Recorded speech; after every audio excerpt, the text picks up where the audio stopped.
Saudari-saudaraku yang terkasih, nanti jam 14.00 ya, saya nggak tahu itu waktu Indonesia Tengah atau Indonesia Barat, akan dimulai race MotoGP di Pertamina International Circuit Mandalika nanti jam 2, dan itu rame semua ya, kita juga mau mensukseskan satu sama lain. Ada 3 fakta yang menarik kalau kita melihat sirkuit internasional Pertamina Mandalika ini. Yang pertama, gelaran balapan ini kembali diadakan sejak ketika dulu tahun 97 pernah diadakan di sirkuit internasional Sentul. Maka 97 sampai 2022. Ada waktu yang begitu jauh ya, dan akhirnya tahun ini kita bisa menyelenggarakan balapan MotoGP. Berbangga. Lalu yang kedua, fakta menarik dari sirkuit Mandalika ini, aspal yang digunakan ternyata menggunakan teknologi terbaru tahun 2014, yang ditemukan tahun 2014 sampai 2016 dan diklaim sebagai lapisan aspal terbaik di dunia. Jadi hanya ada beberapa sirkuit yang menggunakan jenis aspal ini, dan Mandalika salah satunya. Kita patut berbangga. Lalu fakta ketiga mengenai sirkuit Mandalika ini, kalau kita nanti nonton atau sudah nonton di YouTube atau lihat gambarnya, di tikungan 16-17 itu ada sebuah pola ya, di aspal luar itu, di bagian sisi luar ada pola yang terlihat jelas, ada merah, lalu ada ukiran warna putih, dan itu adalah corak tenun Lombok yang dinamakan Subhanale, dan disematkan di situ sebagai salah satu ciri khas sirkuit street ya, Mandalika. Saudari-saudaraku, kita patut berbangga, kita patut berbahagia, dan ya semoga ada waktu nanti kita siang nanti menonton pagelaran yang tentu menggembirakan, membawa sukacita ini. Ada waktu yang tepat bagi kita sebagai bangsa Indonesia, sebagai masyarakat dunia untuk berbangga. Ada waktu kita ya, untuk bisa menunjukkan sesuatu pada dunia, dan akhirnya kita bisa berbuah. Saudari-saudaraku, kiranya itulah yang direnungkan dari bacaan-bacaan yang kita dengar, terutama bacaan Injil. Tema khususnya tentang pertobatan. Tetapi kalau kita merenungkan tentang pertobatan, setiap kali masa Prapaskah kita sudah senantiasa merenungkan pertobatan. Seperti yang saya katakan dalam pengantar tadi. Kalau kita mau Natal, mau Paskah, itu kita langsung tekan enter. Ya, kita mau bertobat. Tapi kalau sehari-hari ya, dalam kehidupan kita, dalam perjalanan, kalau ndak Natal, ndak Paskah, mungkin enternya ganti jadi kata entar. Jadi kalau mau bertobat tarsok, entar besok, selalu begitu. Maka saudari-saudaraku, kita diingatkan dalam bacaan-bacaan yang kita dengar, Musa mengalami peristiwa dia naik ke gunung dan melihat semak bernyala. Kita melihatnya hebat, Musa hebat melihat semak bernyala. Tapi jangan salah, kalau kita cermati bacaannya, Musa sedang menggembalakan kambing domba. Lalu kata-kata yang dipilih apa? Biarlah saya menyimpang untuk melihat semak bernyala itu. Karena tidak mudah bagi Musa, ya, dia sudah tahu itu pasti Allah, kehadiran Allah.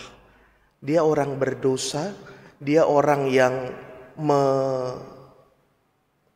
ngejar-ngejar atau membunuh bangsanya sendiri.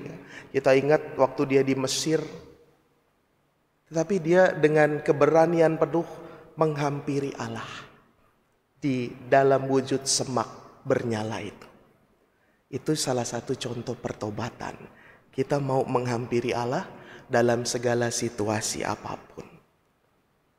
Kalau kita cuek-cuek saja, diem-diem saja, merasa benar, merasa tidak berdosa, apa yang terjadi?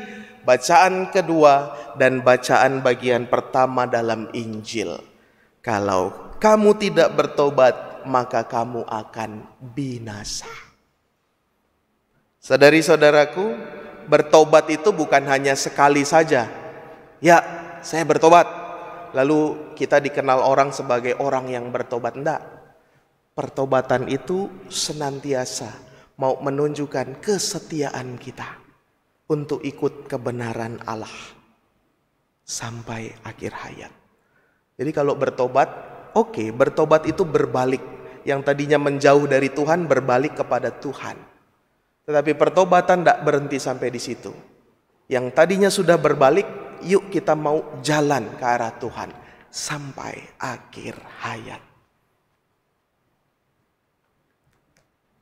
Pertanyaannya buat kita sekarang, Romo, buat apa sih kita bertobat? Buat apa sih kita harus mengaku dosa? Dosa-dosa saya juga nggak pengaruh sama orang lain. Dosanya juga sama-sama terus. Dosanya juga ya itu-itu aja. Saya juga kadang-kadang malu dosanya itu-itu aja, Romo. Saudari-saudara, buat apa kita bertobat? Dalam bagian akhir Injil dikatakan, pertobatan kita supaya pribadi menjadi pribadi yang berbuah. Seperti pohon ara itu.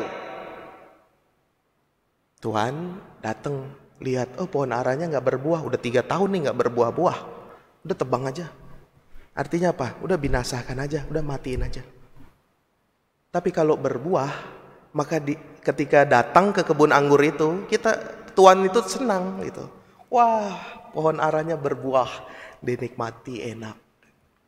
Saudari-saudaraku, pertobatan menjadikan diri kita punya kesempatan untuk berbuah yang bermanfaat, menjadi yang membanggakan dan tentu menghasilkan berkat. Sehingga ketika Tuhan Allah datang, kapan itu waktunya kita tidak tahu, Ia tidak kecewa melihat kita. Karena apa? Karena kita sudah berbuah.